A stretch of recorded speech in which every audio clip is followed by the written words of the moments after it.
बिस्मिल्लाहिर्रहमानिर्रहीम। अस्सलाम वालेकुम स्टूडेंट्स। आज हम यूनिट नंबर 3 बायोटेक्नोलॉजी जो है वो स्टार्ट करेंगे और इस चैप्टर का जो टॉपिक आज के लेक्चर में हम कवर करेंगे वो है डीएनए रेप्लिकेशन एंड बैक्टीरियम। सबसे पहले हम देखते हैं what is relationship between DNA, gene and chromosomes. In terminologies के बारे में ऑलरेडी प्रीवियस चैप्टर में हमने डिस्कस किया है। डीएनए क्या है? Deoxy nucleic acid double stranded helical structure है। जैसे कि आप इस डायग्राम में देख सकते हो, दो स्ट्रैंड नजर आ रहे हैं हेलिकल स्ट्रक्चर, हेलिकल फॉर्म में। और किससे मिलकर बना हुआ है? ये पॉलीमर है और यूनिट्स, इसके जो सब यूनिट्स हैं, इसके जो मोनोमर है जिससे ये मिलकर बना है वो है न्यूक्लियोटाइड। तो दोनों स्ट्रैंड्स पर जो है हमारे पास क्या मौजूद होते हैं? न्यूक्लियोटाइड सब यूनिट्स मौजूद होते हैं। न्यूक्लियोटाइड से मिलकर ये बना हुआ है। न्यूक्लियोटाइड के स्ट्रक्चर की बात करें तो हमने पढ़ा था कि हर न्यूक्लियोटाइड में बेस, शुगर और फॉस्फेट ग्रुप होता है। बेस 4 तरह की होती है, एडेनिन, गुआनिन, साइटोसिन और थाइमिन। तो इस तरह हमारे पास 4 तरह के न्यूक्लियोटाइड आ जाते हैं। तो डीएनए जो है वो 4 डिफरेंट टाइप के न्यूक्लियोटाइड से मिलकर बना हुआ होता है, जो इस स्ट्रैंड पर, दोनों स्ट्रैंड्स पर अरेंज हुए होते हैं। और ये भी हमने देखा था कि इस स्ट्रैंड पर जो न्यूक्लियोटाइड अरेंज हुए होते हैं उसके अपोजिट स्ट्रैंड पर क्या होता है, लाइक अगर इधर ए है, ए बेस रखने वाला न्यूक्लियोटाइड है, तो उसके अपोजिट स्ट्रैंड पर हमेशा जो है कौन से वाला न्यूक्लियोटाइड आएगा? जिसके पास जो बेस है वो टी वाली होगी, थाइमिन होगी। इसी तरह अगर सेकंड जो न्यूक्लियोटाइड है वो जी है, गुआनिन वाला है, तो इसके अपोजिट स्ट्रैंड पर हमारे पास कौन सी वाला न्यूक्लियोटाइड होगा? जिसके पास साइटोसिन वाली बेस मौजूद होगी। तो इट्स मीन के जो न्यूक्लियोटाइड है हमारे पास गुआनिन वाला, वो जी हमेशा सी के साथ बाइंड करता है, साइटोसिन के साथ, और ए जो है एडेनिन हमेशा थाइमिन के साथ बॉन्डिंग कर सकता है। तो इनके अपोजिट स्ट्रैंड पर यही वाली जो है न्यूक्लियोटाइड मौजूद होंगे, जिनके पास जो है इनके कंट्रास्टिंग जो है बेस मौजूद होगी। तो इस तरह ये आपस में बॉन्डिंग करते जाते हैं। ठीक है, ये हमने प्रीवियस लेक्चर में पढ़ा। अब हमने कहा कि डीएनए हर सेल के न्यूक्लियस में मौजूद होता है और सेल का साइज बहुत माइन्यूट होता है। लिहाजा नेचर ने क्या किया है कि इतने लार्जर मॉलिक्यूल को इतने छोटे से सेल में ये कैसे समाया होता है कि ये लार्जर मॉलिक्यूल कॉइल्ड फॉर्म में किसी एक स्पेशल टाइप की प्रोटीन होती है, हिस्टोन प्रोटीन, उसके इर्द गिर्द उसने कॉइलिंग की होती है। ठीक है, जैसे आप देख सकते हैं लॉन्ग मॉलिक्यूल है, कॉइलिंग कर रहे हैं प्रोटीन के इर्द गिर्द। ठीक है, कॉइलिंग करने के बाद जो है कॉइल्ड फॉर्म में डीएनए एक स्पेशल टाइप के स्ट्रक्चर की फॉर्म में आ जाता है। ये स्ट्रक्चर जो है हमारे पास, उसको हम क्या कहते हैं? क्रोमोसोम बोलते हैं। क्रोमोसोम बेसिकली कलर्ड बॉडीज से वर्ड जो है डिराइव किया गया है। इसका मतलब है कलर्ड बॉडीज। अब ये हमारे पास बेसिकली क्या है? डीएनए कॉइल्ड फॉर्म में मौजूद है। एक स्पेसिफिक शेप में जब आ जाते हैं तो ये हमारे पास क्रोमोसोम की शेप है। क्रोमोसोम जो होते हैं लिहाजा किससे मिलकर बने हुए हैं? डीएनए और प्रोटीन से मिलकर बने हुए हैं। अब जीन क्या थी हमारे पास? हमने कहा कि क्योंकि यहाँ पर स्पेसिफिक सीक्वेंस मौजूद होता है न्यूक्लियोटाइड का डीएनए के मॉलिक्यूल पर। ठीक है, तो हर सीक्वेंस जो होता है डीएनए के मॉलिक्यूल पर, स्पेसिफिक सीक्वेंस किसी एक खास ट्रेट या खास करैक्टर को कंट्रोल करता है किसी भी पर्सन की। तो ये एक लार्जर मॉलिक्यूल है, तो सैकड़ों जो है जीन्स यहाँ पर मौजूद होती हैं। लिहाजा हम कहते हैं कि जो क्रोमोसोम है वहां पर क्या होती हैं? जीन्स मौजूद होती हैं। और जीन्स जो होती हैं पेयर्स की फॉर्म में होती हैं, मतलब एक जीन यहाँ पर मौजूद होती है तो सेकंड बिल्कुल उसके अपोजिट उसी जगह पर सेकंड वाले इधर मौजूद होगी। ठीक है, तो जीन्स जो होती हैं वो पेयर फॉर्म में मौजूद होती हैं और किसी भी करेक्टर को कंट्रोल कर रही होती हैं। और specific segment of a DNA that code for a particular trait is known as gene. इसके बारे में भी ऑलरेडी हमने पढ़ा है। सो डीएनए हमारे पास क्या है? एक हेरिडिटरी मटेरियल है जो क्या करता है? इंफॉर्मेशन कैरीज करता है फ्रॉम पेरेंट्स टू ऑफस्प्रिंग, किस फॉर्म में? जीन की फॉर्म में ट्रांसफर करता है। ठीक है, तो जीन क्या है? बेसिक स्ट्रक्चर और फंक्शनल यूनिट है किसका? हेरिडिटी का। ठीक है, और इसके बाद जो है ये तो था ओवरऑल इन तीनों के दरमियान रिलेशनशिप के बेसिकली क्या है। जो जीन और क्रोमोसोम है ये बेसिकली है क्या? ये डीएनए ही है। डीएनए जब कॉइल्ड फॉर्म में आ जाता है तो क्रोमोसोम हमारे पास बनते हैं और डीएनए का जो एक स्पेसिफिक सेगमेंट होता है जो कोड करता है किसी चीज को, वो हमारे पास जीन बना देता है। और ये सब कहाँ पे मौजूद होते हैं? हमारे पास किसी भी सेल के न्यूक्लियस में इस फॉर्म में मौजूद होता है। अब हम आते हैं डीएनए रेप्लिकेशन की तरफ। रेप्लिकेशन का मतलब है मतलब एग्जैक्ट कॉपी प्रोड्यूस करना। सो डीएनए रेप्लिकेशन एक ऐसा बायोलॉजिकल प्रोसेस है, the biological process of producing two identical replicas of DNA from one original DNA molecule. यानी ओरिजिनल डीएनए मॉलिक्यूल से दो एग्जैक्ट कॉपीज प्रोड्यूस कर देना हमारे पास क्या कहलाता है? डीएनए रेप्लिकेशन कहलाता है। लाइक इस डायग्राम में अगर हम देखें तो ये हमारे पास पेरेंट डीएनए है, ठीक है, जिसकी हमने रेप्लिकेशन करवानी है। डबल स्ट्रैंडेड हेलिकल स्ट्रक्चर है। यहाँ पर आप देख सकते हैं न्यूक्लियोटाइड बेस पेयर मौजूद है, ए के सामने टी है, बी के सामने सी है, ठीक है, इस तरह आपस में इनकी बॉन्डिंग हुई है। तो अब सबसे पहले डीएनए रेप्लिकेशन में क्या होता है कि इसका जो ये दोनों स्ट्रैंड जो हैं इनके दरमियान, इनके न्यूक्लियोटाइड्स बेस पेयर के दरमियान जो बॉन्डिंग है ये टूट जाती है, दोनों स्ट्रैंड अलग हो जाती है। ये देखें, दो स्ट्रैंड अलग हो गए, ठीक है, पेरेंटल स्ट्रैंड ये और ये, इनके दरमियान बॉन्डिंग टूट गई इनकी न्यूक्लियोटाइड बेस पेयर के दरमियान।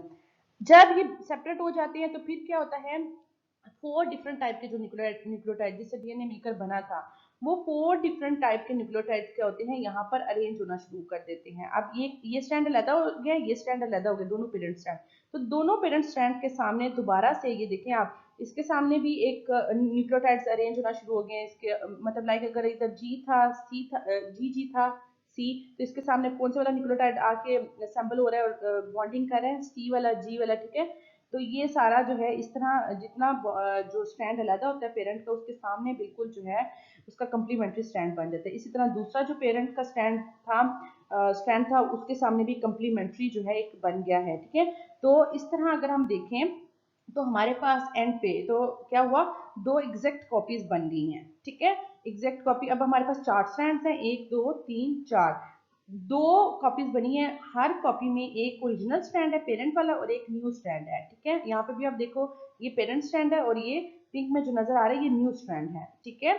तो एंड पे हमारे पास 4 स्ट्रैंड बेसिकली आ जाते हैं, यानी 2 डीएनए के मॉलिक्यूल्स आ जाते हैं। और ये एग्जैक्ट कॉपी है किसकी, पेरेंट की, क्योंकि देखें इसके सामने भी वही बेस पेयर लगी है जो बेसिकली यहाँ पर मौजूद थी, उसकी कंप्लीमेंट्री, ठीक है। लेकिन बस क्या हुआ, 2 कॉपीज बन गई हैं। तो डीएनए रेप्लिकेशन के एंड पे क्या होता है, 2 एग्जैक्ट कॉपीज जो हैं वो प्रोड्यूस होती हैं। ये दोनों क्या है, आपस में एक दूसरे की एग्जैक्ट कॉपी, और इनको हम बोलते हैं ये डाटर स्ट्रैंड है। तो डाटर स्ट्रैंड में एक पेरेंट स्ट्रैंड होता है और एक न्यू स्ट्रैंड, दोनों में आप देख सकते हैं, ठीक है। तो एग्जैक्ट कॉपी जो है वो प्रोड्यूस होगी, इस प्रोसेस को कहते हैं डीएनए रेप्लिकेशन। यहाँ पर अगर आप देखें, पहले दोनों स्ट्रैंड सेपरेट हुए, ये पेरेंट स्ट्रैंड है, ठीक है।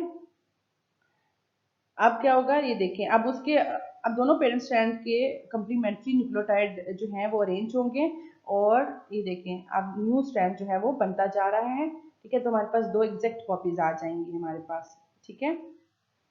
ये प्रोसेस आपको दिखाया गया है इस डायग्राम में। तो इस तरह जो है डीएनए रेप्लिकेशन होती है और 2 एग्जैक्ट कॉपीज जो है वो बन जाती हैं। हर पेरेंट स्ट्रैंड के सामने जो है कंप्लीमेंट्री जो न्यूक्लियोटाइड है वो अरेंज हो जाते हैं और एग्जैक्ट कॉपीज बना देते हैं। नेक्स्ट टॉपिक है हमारे पास बैक्टीरिया, सिंगुलर फॉर्म में इसको बैक्टीरियम बोला जाता है।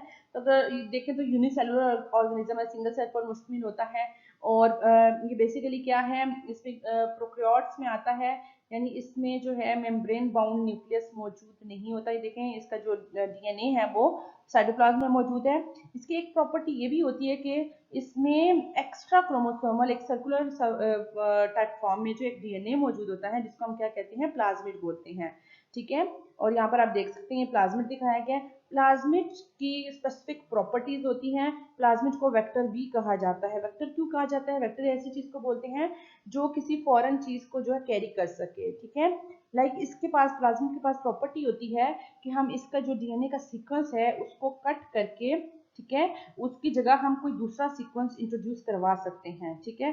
लिहाजा फॉरेन जो सीक्वेंस है, फॉरेन डीएनए का या जीन का सीक्वेंस है, ये अपने अंदर जो है वो इसको रख सकता है, लिहाजा इसको हम वेक्टर कहते हैं, ठीक है।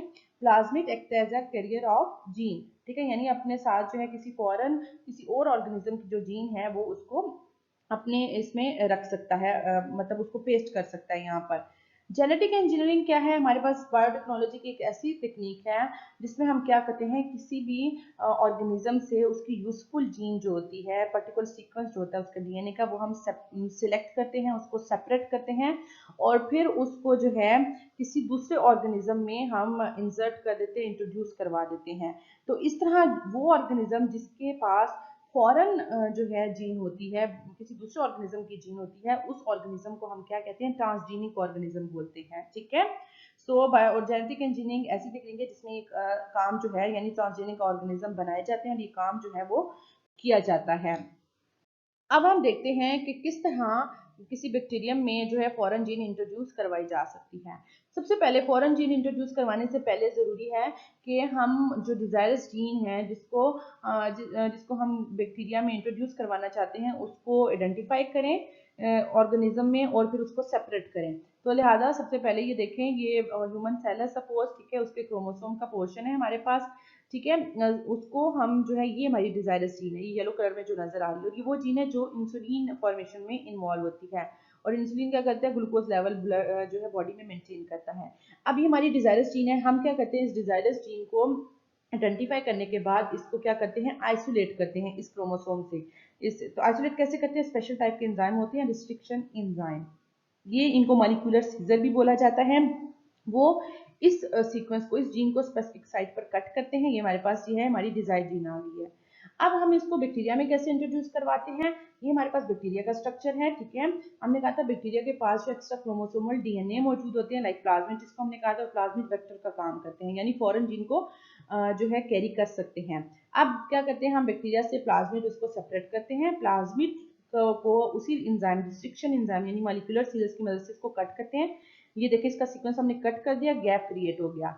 अब हम क्या करते हैं, जो हमारी डिजायर्ड जीन होती है उसको इस गैप में, इस जगह पर हम इंसर्ट करवा देते हैं। इंसर्ट किसकी मदद से करवाते हैं, उसके लिए भी स्पेशल टाइप के एंजाइम होते हैं, लाइगेज एंजाइम, वो पेस्ट करने का काम करते हैं। अब वो यहाँ पर इसको पेस्ट कर देंगे, ठीक है। अब हमारे पास ये देखें इस फॉर्म में आ गया, जीन इंसर्टेड इनटू प्लाज्मिड। अब जीन आ चुकी है इस प्लाज्मिड में।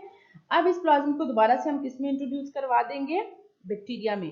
अब हमारे पास ये जो बैक्टीरिया है, इसमें अब इसके प्लाज्मिड के पास जो डिजायर्ड जीन हमारी मौजूद है। बैक्टीरिया आफ्टर 20 मिनट्स जो है वो डिवाइड करता है, एसेक्सुअल रिप्रोडक्शन करता है, लिहाजा यानी 2 एग्जैक्ट कॉपीज बना देता है। जब ये डिवाइड करेगा ये बैक्टीरियम, ठीक है, डिवाइड करने के बाद दो कॉपीज बना देगा। अब दोनों कॉपीज में देखिए तो आपको क्या नजर आ रहा है, उसका जो प्लाज्मिड पोर्शन है, ठीक है, उसमें हमें ये अपनी डिजायर्ड जीन देखें यहाँ भी नजर आ रही है और यहाँ भी नजर आ रही है, जहाँ हमने इंट्रोड्यूस करवाई थी, कॉपीज बनती जा रही है। इसी तरह ये बैक्टीरियम जब आगे डिवाइड करेगा और ये डिवाइड करेगा, दो कॉपीज बनाएंगे, तो जितनी भी आगे जो है इसके ऑफस्प्रिंग बनेंगे, जितनी भी आगे कॉलोनी बढ़ेगी, उन सब में जो है जो डिजायर्ड जीन की हमारी जो हमने इंट्रोड्यूस करवाई थी उसके प्लाज्मिड में बैक्टीरिया के, वो मौजूद होगी। तो इस तरह हमारे पास लार्ज नंबर ऑफ जो है डिजायर्ड जीन जो है आ जाता है, और इस तरीके से जो है बैक्टीरिया जो है उसको उसमें जीन, फॉरेन जीन कोई भी इंट्रोड्यूस करवाई जा सकती है। अब ये हमारे पास ट्रांसजेनिक बन गया, क्यों, क्योंकि इसके पास जो है, अब इसको हम बोलेंगे ट्रांसजेनिक ऑर्गेनिज्म है, क्योंकि इसके पास फॉरेन जीन भी मौजूद है, ठीक है। जैसे कि हमने कहा था कि जेनेटिक इंजीनियरिंग एक ऐसी टेक्निक है जिसमें हम डिजायर्ड जीन जो है सिलेक्ट करते हैं, उसको सेपरेट करते हैं और किसी ऑर्गेनिज्म में इंट्रोड्यूस करवाते हैं, उस ऑर्गेनिज्म को ट्रांसजेनिक ऑर्गेनिज्म बोला जाता है। बायोटेक्नोलॉजी में इसका बहुत इस्तेमाल है। इस तरीके से क्या होता है, लाइक इंसुलिन जीन अभी हमने की थी, तो इंसुलिन जीन जो है कम टाइम में लार्ज नंबर जो है इंसुलिन जीन का मिल जाता है, और फिर मार्केट में जो है वो इजिली अवेलेबल होता है। ये आप इस डायग्राम में आप देख सकते हैं, ठीक है। ये देखें स्टेप बाय स्टेप बताया गया कि किस तरह कटिंग होती है किसी भी डीएनए सीक्वेंस की और कैसे उसकी पेस्टिंग होती है, ठीक है। ये देखें, ये एक हमारे पास सीक्वेंस है, कोवेलेंट बॉन्ड है। अब हमारे पास एक एंजाइम आएगा, ठीक है, वो इनको कट कर देता है। ये देखें सीक्वेंस को कट कर दिया, ठीक है। ये स्टिकी एंड्स है, चिपक सकते हैं। फिर एक दूसरा एंजाइम लाइगेज है, वो क्या करता है, आपस में जोड़ देता है। ये देखें लाइगेज फॉर्मिंग कोवेलेंट बॉन्ड, ठीक है, इन दोनों के दरमियान जो है वो बॉन्ड बना सकता है। यानी यहाँ पर ये दिखाया गया है कि किस तरह जो है स्ट्रैंड जो है उसको कट भी किया जा सकता है, एंड्स प्रोड्यूस करवाए जाते हैं, और फिर दोबारा से जो है दूसरे एंजाइम लाइगेज की मदद से है उसको पेस्ट भी किया जा सकता है। सो स्टूडेंट्स, ये तो था आज का लेक्चर जिसमें हमने डीएनए, जीन, क्रोमोसोम के बारे में पढ़ा, डीएनए रेप्लिकेशन को देखा कि कैसे होती है, और फिर हमने बैक्टीरियम को देखा कि कैसे किसी बैक्टीरिया में फॉरेन जीन जो है वो इंट्रोड्यूस करवाई जा सकती है। होपफुली आज का लेक्चर आपको समझ आ गया होगा। इंशाल्लाह नेक्स्ट वीडियो में नेक्स्ट टॉपिक को कवर करेंगे। Thank you.